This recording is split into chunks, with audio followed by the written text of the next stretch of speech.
Sup, guys? It's Alexander here. Another review. We're going to be doing Murcielago. But before that, really quick, I have some pretty interesting news. Um, this came into possession of me just a little while ago.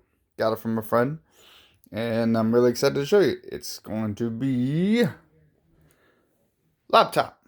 It's my first laptop I've had in years, like literally over a decade, probably.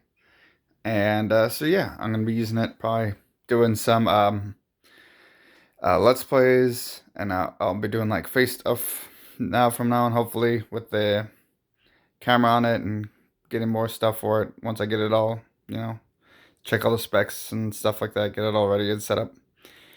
And yeah, I'm excited for that.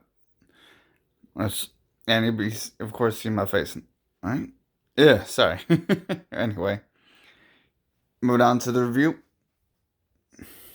Again, is Murcielago. This one's kind of interesting. Like, I was browsing the internet one day, and I like saw like I think I was the front cover of this, and it just I was like, what in the name of hell is this? And put me down the rabbit hole that is Murcielago.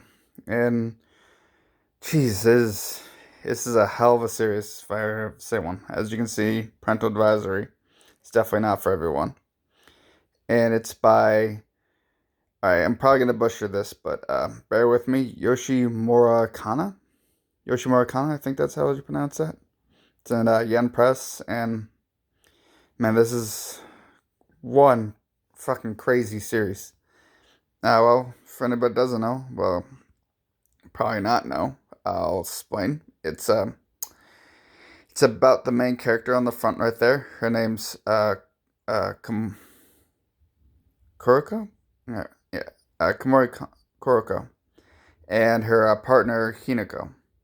They essentially contracted by the government to take out other criminals, extreme criminals, like super strong, like they can't take care of themselves, like criminals, like. And the reason they're contract is because the both of them actually share uh, pretty similar skill sets. Because Kuroko herself is actually the next convict who is going to be put on death row, but then partnered up with Hinako in order to catch other extremely dangerous criminals.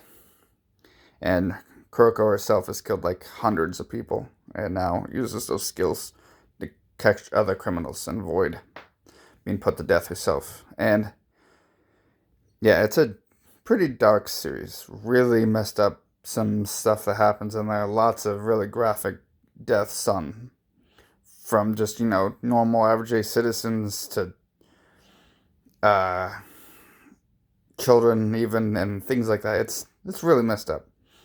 And it's not just like the violence too. It also has lots and lots of mainly uh lesbian action going on. It's a Yuri series, really, to put it bluntly. It's not like all the way Yuri, I should say, but definitely has some very Yuri moments. Very Yuri moments. And you know what? I think it's great. I think it's like reminds me of something out of like some Tarantino would kind of come up with. It's so cool. Anyway, that's basic plot. And the artwork, as you can kind of see, is pretty stylized. And if you open it up, it's a lot more. It kind of reminds me a bit of like Soul Eater and something like that.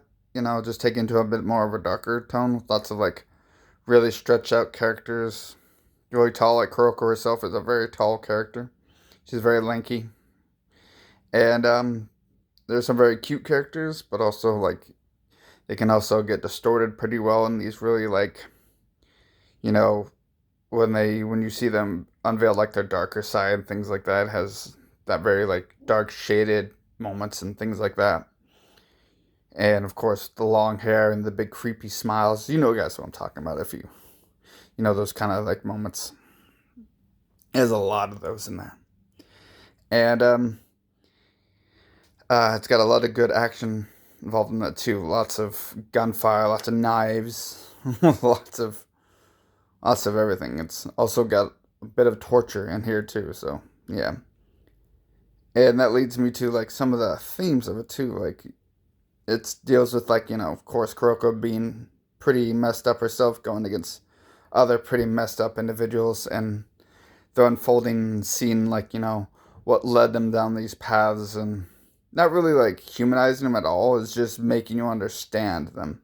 Some of them do. Very few of them get redeemed, but like most of them do die by the end of it, and it's just pretty much about this. Like best way I can put it that I thought of was like fighting fire with fire and evil with evil, and it's yeah, because Kuroko, even though she's the main character, is not a very nice person. She's very selfish. She just is also very, I guess, logical sometimes. She's very selfish, but she also thinks things through. At least, she weighs her options when she, without fully giving in to him yet. And it's really fascinating sometimes. If you get past all like the really messed up stuff, I think that's something. At least trying to say something. At least it's not just all gratuitous violence and sex. Um, yeah, and with that very said, of course, very as you can just from the sum of stuff that I've very omitted, it's very messed up. Some things happen that I can't even say because I'm pretty sure this will get demonetized and taken down. There's some very just man, I really wish I could say it, but I really don't want to spoil it either.